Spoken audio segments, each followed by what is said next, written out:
wannan masallacin kun san tarihin kafansa ko ba sani ba sanadiyan kafuwan masallacin nan fa sharri ne wallahi sharri ya haifar da shi makirci aka yi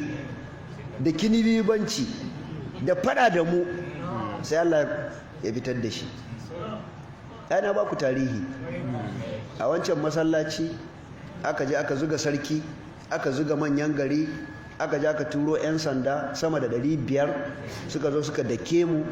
aka je aka tsare mu aka je kotu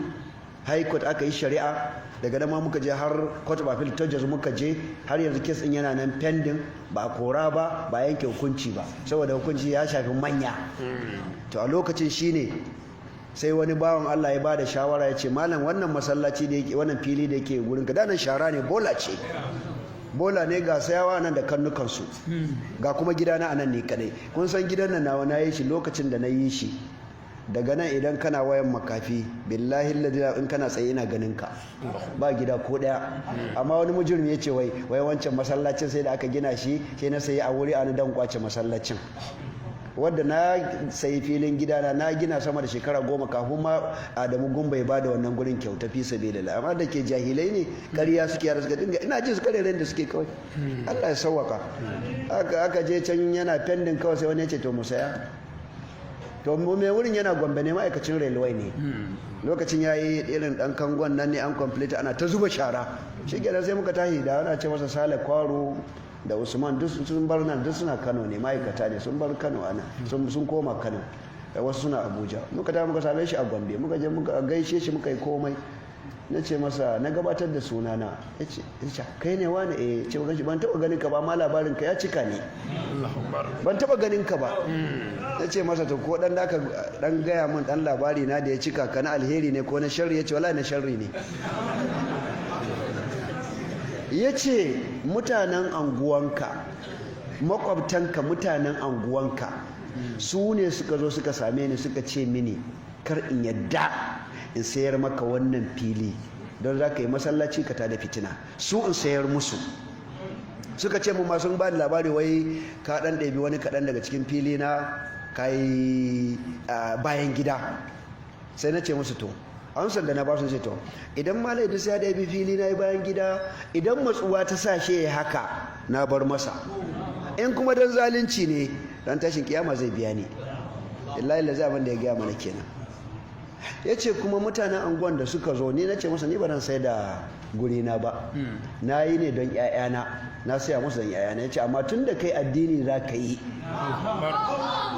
zan sayar maka nan take muka ce to ai ciniki yace ayi aka yi ciniki na ce nawa da aka sai yace 400 400 duk wannan gurin mace to mun saya ko ta yi ba mu yi ba ta ina za a baka kuɗi ya bada account a lokacin akwai wani bawan Allah ana ce masa gashi yana da ransa bello mutumin na jin gamawa ne ko dambam lokacin na jin ko shine deputy chairman na wurin nema muna gaya masa kawai ce to gashi ya ba mu rancen 400 karshe ma ce ya bari saboda Allah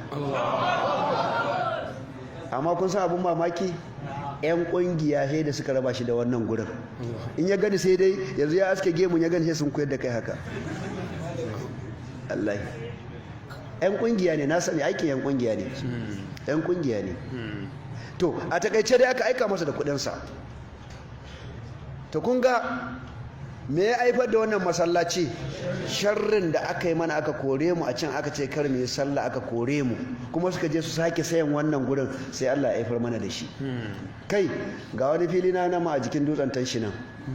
muka je da mu masallaci juma'a wurin nan ma sai aka kai karan mu wajen gwamnan jiha a wannan lokacin ba mu boyi aka ce ga wani fitinannen malami in aka bar shi juma'a zai tada rikicin addini kuma masu gari ba su so sarki baya so sai ya sa SSG nasa a wannan lokacin wannan na ga muku publicly ne duk zai je musu ai sun sani abin da aka yi gaskiya ce sai ya rubuta takarda aka aika wa lan ansabe cewa kar a yadda a bani izini ne juma'a a gurin filin fa na wane gashi nan aka hana can an kore mu can za mu yi an hana to shi kenan sai muka zo yi da rasa yi wannan fili kawai na ce to yanzu dama mun rubuta takarda muna neman izini can to tun da an ba su daga gidan gwamnati an ci karɓar mu yi kaga ba za su ba mu dama ba sai aka ce ba za mu gina masallaci ba ai wurin is a residential purpose wannan kuma abinda kuke nema is a religious purpose dole he sai an yi canji na purpose ɗinsa manufarsa tukunna tun da wannan guri an ba da shi akan maganan gida ne yanzu kuma wurin ibada kuke yi to sai gwamnati ta ba da izini tukunna an canja manufan an mai da shi wurin ibada wanda kuma na san ba za su canja ba tsiya ne kawai har ma nake tambayar ma'aikacin ladanci yanzu duk masallatai da suke garin nan da me purpose ɗinsu namu ne kawai aka san cewa residential purpose an yi shi don gina gida ne ba gida wajen ibada ba amsa ce to shikenan na ce to mu zo mu gina wannan kawai shikenan ba za mu ma nemi izini ba mu tunda mun yi ɗaya ba a bamu ba shikenan sai mu karya dokar ba haka bane ka san tsiyar nan kasar nan wai mai bin doka shi ake walakantawa ko ba haka bane shikenan nace mu fara gini muka zo aka dabko abin aka zo aka dinga shara aka dinga ɗebe bola aka dinga ɗebe bola aka ɗebe ina ji inda kuke wurin nan ina jin ya kai dai kai tsayin mutum biyu kafa 14 zurfin da muka yi da muka ɗebe duk bolar tukunna wani kuka yi da ku aka yi muka dinga kawo ƙasa kuma aka dinga zuba ba san iya adadin tifan ba aka cika sai muka fara gini muna fara gini sai ga wani daga ma'aikatan lan sai ya zo ya same ni ya ce kwamishina ne na lan ya aiko ni a tambaye ka malam waye baka izini na ce kaje ka ce masa ubansa ne ya bani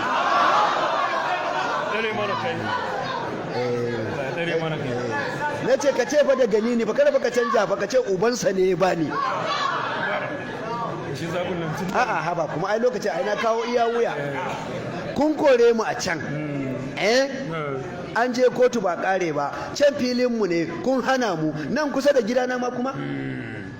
to tun da na masa amfani da language din da yake ji har masallacin nan ya kawo da kuke ba da shegen da ya sake tambayar mu izini to da lokacin mun ce da Allah ku yi hakuri bari mu abin nan shegu sai su hana yawa ko ku gane bane saboda kan nan ku yi hakuri ana yin sharri sai Allah ya canja shi ya mai da shi ina alheri abun a hannun Allah yake wa makaru wa makarallah a'udhu billahi minash shaitanir rajim ومكروا مكرا ومكرنا مكرا وهم لا يشعرون Allah ce sun yi makirci mu ma mun yi makirci amma su ba sani ba san mu ma makirci da mu kulla musu ba fanzur kaifa kana aqibatu makrihim duba karshen makircin su ya koma kansu anna damarnahum wa qaumahum ajma'in ta karshen ma kenan magana ta kare bori ya karbo ka ka gama makirci Allah ya kashe ka to sai me kuma za ka yi makirci a cikin kabari a inda ya bauta boka ya magana ta kare ta kare وقد مكروا مكرهم نعم وعند الله مكرهم Allah ce sun yi makirci iyakan nasu iya makircin da suka yi iyakan nasu da suka sun iya yi amma ya ce Allah ce duk makircin da suka yana wurin Allah zai mayar musu وإن كان مكرهم لتزول منه الجبال Allah ya faɗi girman makircin suka Allah ya ce makircin da suka yi zai kai ma in zara kwata zai iya tura dutse dutse ba dutsen tashi din nan makircin amma ina